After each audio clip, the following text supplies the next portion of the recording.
A noite descia lenta e pesada sobre a pequena chácara de Zé Bento, uma clareira escondida entre os capinzais altos e as matas cerradas que margeavam o rio Bento Gomes, no coração do Pantanal mato-grossense. O céu, pintado por um manto de estrelas quase apagadas pela luz pálida da lua cheia, parecia conter a respiração da floresta. O vento morno trazia o cheiro da terra úmida, das folhas secas e do pasto, enquanto uma quietude tensa dominava o lugar.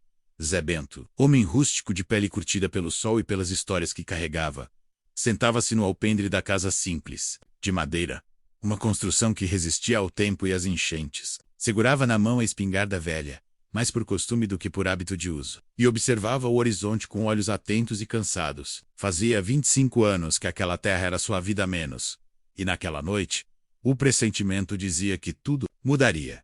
Curumim, o pastor alemão de pelo negro e branco, caminhava inquieto de um lado para o outro do quintal, os músculos tensos, as orelhas em pé, o focinho farejando a escuridão. Cacique, o vira-lata magro, de olhos vivos e ágeis, circulava em pequenos círculos nervosos, enquanto Tambor, o mastim robusto e imponente, permanecia estático, rosnando baixo, como um sentinela de pedra. Os três cães estavam alertas, sentindo uma presença que seus instintos não podiam errar. O silêncio era quase palpável, interrompido apenas pelo farfalhar das folhas e o cacarejar nervoso das galinhas no galinheiro. Era como se a própria natureza se preparasse para algo. E então, da borda da mata espessa, surgiram dois olhos amarelos que brilharam como faróis na penumbra. A onça pintada, majestosa e silenciosa, estava ali. Seu pelo dourado manchado refletia a luz da lua. Os músculos se tensionavam sob a pele, enquanto ela avaliava seu território invadido, estudando a presa que se atrevia a ficar naquele pedaço de chão. Zé Bento sentiu o coração acelerar, mas manteve-se imóvel, respirando devagar, para não assustar os cães nem a fera. Curumim rosnou, baixo como um aviso. Cacique, sempre esperto, tentou flanquear o animal, circulando pelas sombras pronto para distrair. Tambor, forte e corajoso, se colocou na linha de frente. O peito estufado e a postura firme, um muro contra a ameaça. A tensão subia. A onça não se movia ainda, mas seus olhos calculavam cada passo, cada movimento. Era uma guerra silenciosa, uma batalha de paciência e instinto. O ar parecia pesado, quase sólido, e então, com um rugido que cortou a noite, Eianca Ateco. O rugido rasgou o silêncio como um trovão seco no céu claro. Foi o aviso e o início. A onça não hesitou. Lançou-se para frente com a força contida de uma explosão. Seu corpo dourado e manchado cruzou a clareira num salto silencioso e letal. Tambor foi o primeiro a responder. Saltou contra a fera como um paredão de carne e coragem. Dentes à mostra, rosnado vibrando como tambor de guerra. O impacto entre os dois foi brutal. A poeira se ergueu do chão seco. Garras e presas se chocaram, os dois rolando pelo quintal, num vórtice de luta e fúria. Curumim avançou em seguida. Não pensou. Era instinto puro. Mordeu o flanco da onça, arrancando um urro de dor da predadora. O felino girou o corpo com violência, tentando se livrar dos dois cães, que agora cercavam. Cacique, menor, mais ágil, não atacava de frente. Corria em círculos, latindo alto, tentando confundir, desviar a atenção, proteger a retaguarda. Zé Bento gritou o nome dos três, mas sua voz se perdeu no som da luta. Os dentes da onça brilharam à luz da lua quando cravaram no ombro de Tambor. O cão soltou um ganido de dor, mas não recuou. Em vez disso, girou o corpo e mordeu a pata traseira da onça, mantendo-a no chão. O sangue escorria. Da onça, dos cães. O quintal era agora uma arena de sobrevivência. Zé Bento, de joelhos no chão do alpendre, tentou mirar. A espingarda tremia em suas mãos. Seu dedo hesitava no gatilho. Atirar ali seria matar um dos seus, ou a todos. Tyro e Tambor, Curumim ou Cacique poderiam cair. E mesmo se acertasse a onça, e se ela não caísse? A mente de Zé Bento era um redemoinho. A luta à frente, selvagem e crua, Era o que ele sempre temeu. Mas agora não havia mais escolha. A onça se soltou de tambor, com um coice violento, e investiu contra Curumim. O pastor alemão rolou no chão, com a fera sobre ele. Suas patas chutavam o ar, tentando afastá-la. Os dentes da onça rasgaram sua lateral e Bento grito, e então atirou. O estampido ecoou pela mata. Os grilos silenciaram. Os pássaros dormindo acordaram com um alvoroço distante. A onça pulou para o lado, ferida no lombo, e soltou um rugido gutural de dor e fúria. Por um segundo, tudo parou. Tambor sangrava muito. Curumim tentava levantar. Cacique se calou, ofegante. Zé Bento correu até eles, jogando a espingarda de lado. A onça cambaleou. Os olhos, antes frios e calculistas, agora estavam cheios de dor. Ela olhou uma última vez para os cães e depois para o homem. E então, sem som, desapareceu na mata, arrastando-se lentamente para dentro da escuridão que parecia tê-la parido. Zé Bento caiu de joelhos ao lado de Tambor. O mastim respirava com dificuldade, o peito subindo e descendo com esforço. Havia sangue demais no pelo grosso, um vermelho escuro que se confundia com a terra. Aguenta, meu guerreiro, Zé murmurou, apertando o ferimento. Aguenta, que o Senhor vai cuidar de você.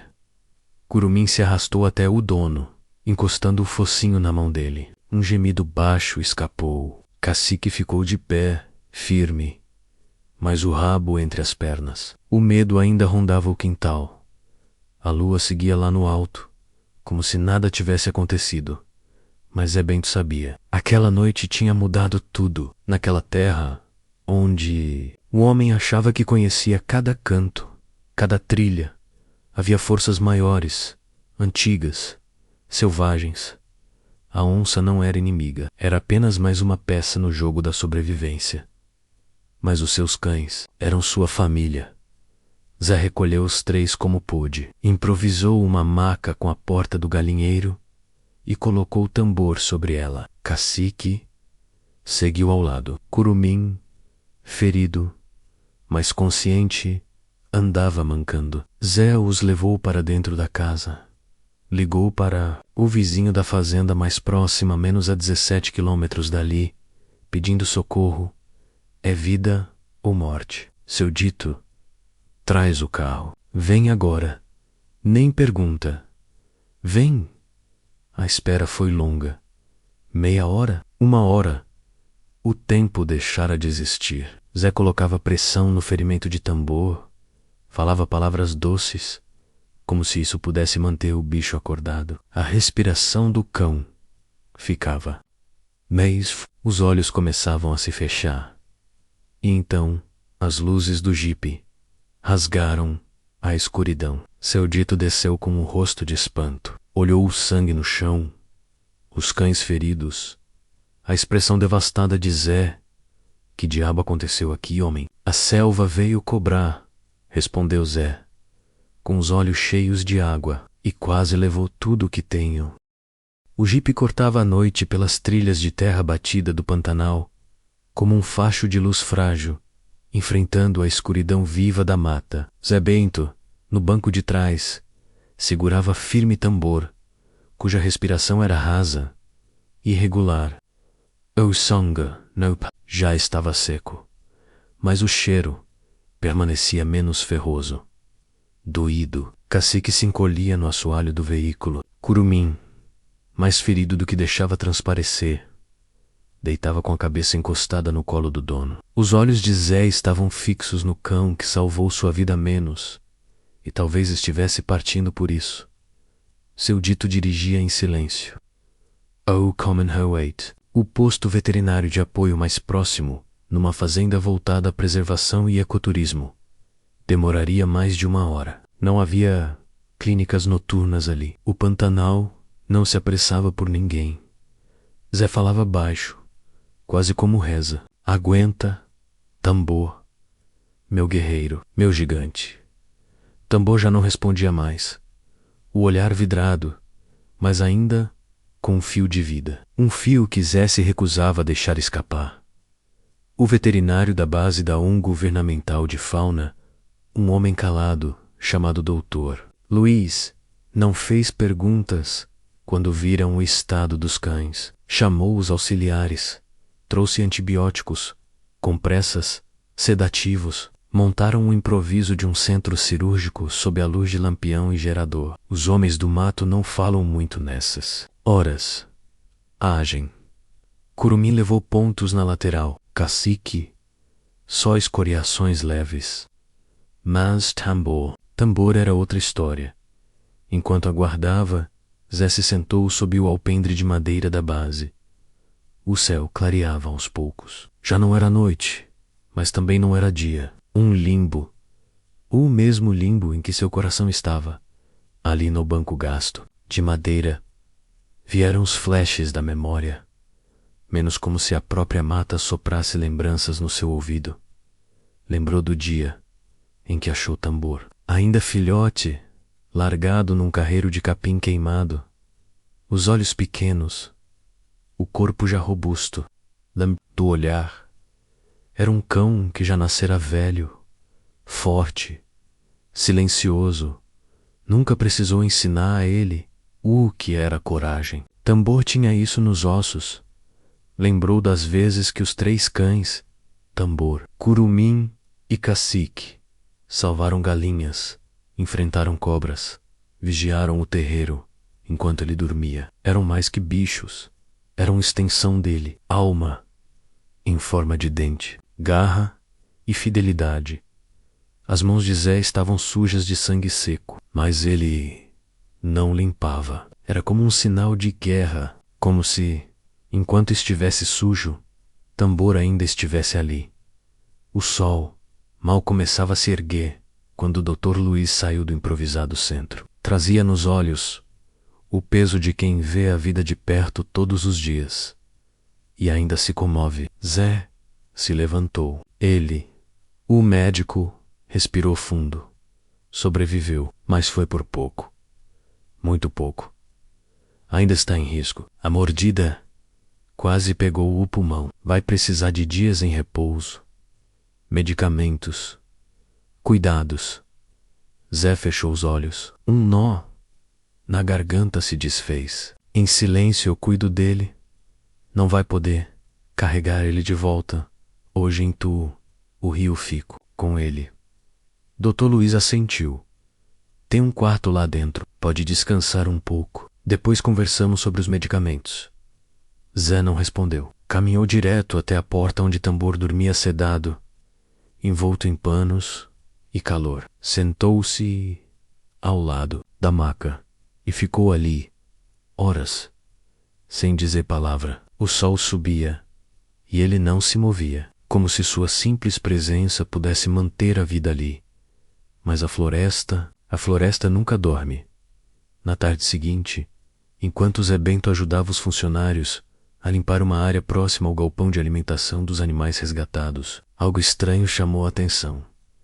Cacique parou de repente com o rabo duro, farejando. Uá!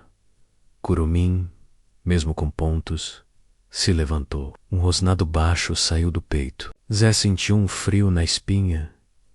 De novo não, murmurou. Dr. Luiz se aproximou, curioso.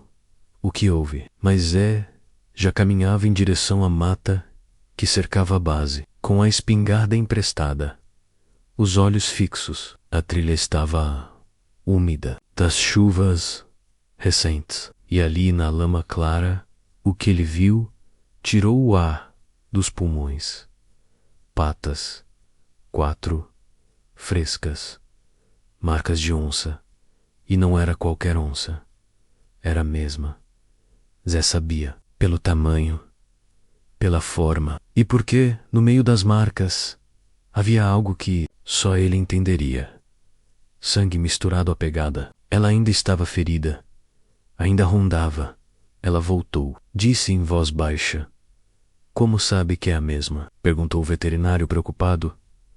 Zé não respondeu de imediato. Só olhou para a floresta, como quem reconhece um velho inimigo. Ou um velho espelho, porque ela também não terminou o que começou. A noite caiu sem aviso no Pantanal. O céu, ainda alaranjado no horizonte, logo se apagou sob nuvens baixas e o cheiro de chuva distante. Zé Bento sentia a mata viva, diferente. As cigarras não cantavam. Os sapos se calavam. Eight Oscaval. Do cercado mais adiante batiam os cascos. Nervosos, Curumim não largava a porta do alojamento. Mesmo ferido, mesmo costurado, ele se mantinha ali, olhos fixos na borda da mata, como quem sabe que o passado está vindo cobrar tambor. Dormia, inconsciente, numa das camas improvisadas da base. Cacique rondava, inquieto, parando às vezes para encostar o focinho nas grades das janelas. Menos cheirava o ar, como se tentasse captar a essência exata do que se aproximava. Zé não dormia. Fazia 2 dias. O rosto cansado escondia a mente em alerta, e no fundo ele sabia. A onça voltaria naquela madrugada. Mas por quê? Ela já havia sido ferida. Já havia recuado. Não tinha filhotes ali. Não buscava galinhas.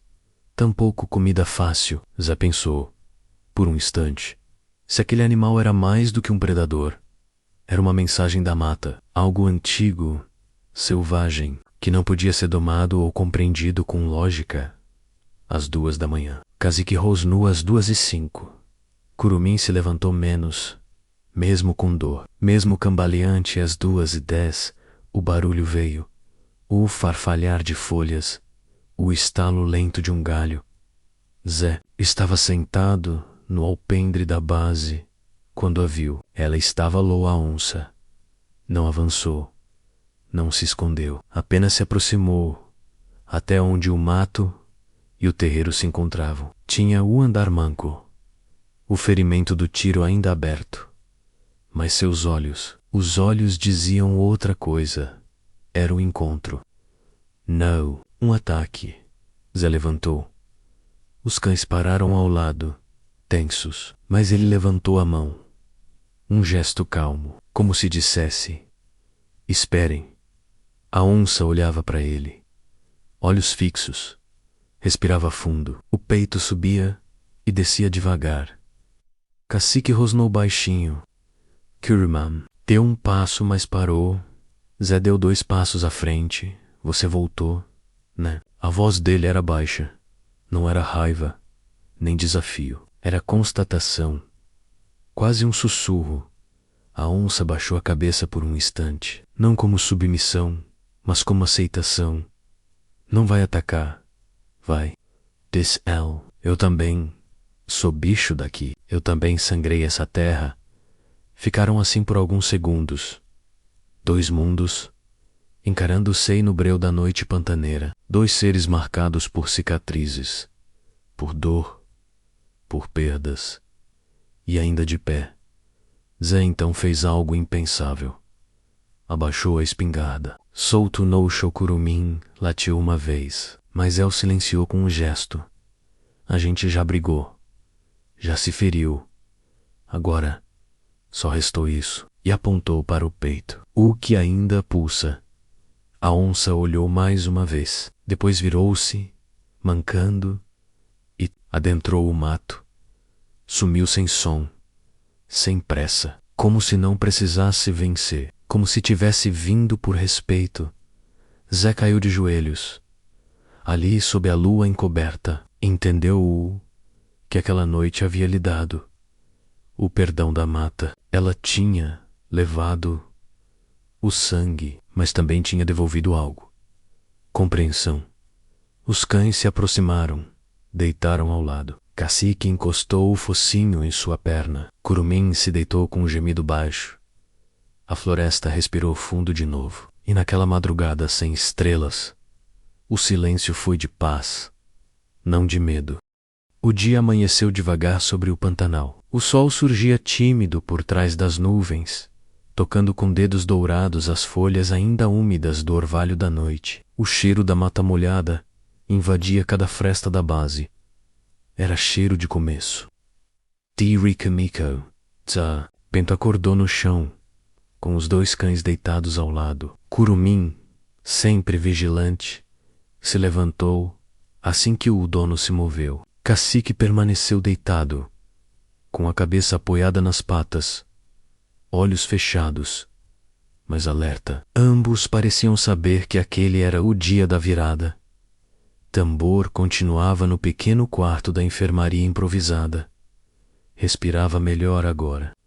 Ainda fraco, ainda imóvel, mas seus olhos voltaram a ter brilho. O corte profundo cicatrizava devagar. A febre havia baixado, e quando Zé entrou e chamou pelo nome, ele girou as orelhas. Guerreiro, Zé murmurou, encostando a mão em sua cabeça. A floresta devolveu você para mim. Não havia ninguém ali que não tivesse sido tocado por aquela história. Os voluntários da ONG governamental tratavam Tambor com o cuidado reservado a um animal sagrado. Curumim e Cacique já voltavam a andar pela base, com mais segurança. E Zé não era mais o mesmo. Não por medo, mas por entendimento. Alguns dias depois, Tambor se levantou sozinho pela primeira vez. As patas trêmulas, o corpo oscilando, mas estava de pé. Foi debaixo do ipê que ficava no terreiro da base, um lugar onde o sol batia com força e o cheiro de flores misturava-se ao da madeira antiga. Zé, ao ver, parou. Os olhos se encheram d'água. Não disse nada, apenas se ajoelhou. Tambor foi até ele, arrastando-se como podia, e encostou a cabeça no peito do velho. Não precisava mais de palavras. Os dois tinham cruzado juntos a linha invisível entre a vida e a morte. E voltado, Curumim latiu. Cacique correu em volta. Era festa. Silenciosa, comedida, pantaneira, mas era festa. Nos dias que se seguiram, Zé Bento decidiu não voltar de imediato para sua chácara. Ficou mais alguns dias na base, ajudando, trabalhando com os voluntários, aprendendo. Falava pouco, mas ensinava muito. O que sabia do mato, dos bichos, da chuva, dos ventos. Falou sobre a onça apenas uma vez. Ela me perdoou, eu acho, e eu perdoei ela. Não por bondade, mas por respeito. Dr. Luiz, o veterinário, apenas assentiu. Às vezes a selva não tira, só testa. Quando finalmente voltou para casa, semanas depois, Zé levou os 3 cães. O caminho era um mesmo, mas ele enxergava tudo diferente. A cerca do arame, o velho galinheiro, o pé de manga no canto do terreiro. Tudo parecia mais vivo, mais necessário. Até o cheiro da terra parecia outro. Tambor caminhava devagar, mas caminhava. Curumim corria à frente, farejando o ar como quem busca memórias. Cacique, sempre ao lado, vigiava o quintal como um sentinela feliz. A noite caiu outra vez sobre o Pantanal. Mas desta vez, sem medo, Zé se sentou na varanda. A espingarda estava ali, encostada como sempre, mas agora coberta por um pano. Os cães deitaram a seus pés. Ele ergueu os olhos para a mata. Se algum dia você voltar, disse, olhando para o escuro da floresta, já sabe, aqui tem paz agora. A lua subiu serena. O vento soprava leve, e o silêncio da mata era o de quem respira em harmonia. E naquele pedacinho esquecido do mundo, onde homem e bicho se enfrentaram e se reconheceram, a vida continuava, teimosa, selvagem, inexplicável. Linda se essa história tocou seu coração. Inscreva-se agora no canal. Compartilhe com alguém que acredita no poder dos laços entre o homem e a natureza. E conte pra gente. Você já viveu um reencontro que mudou sua forma de enxergar o mundo?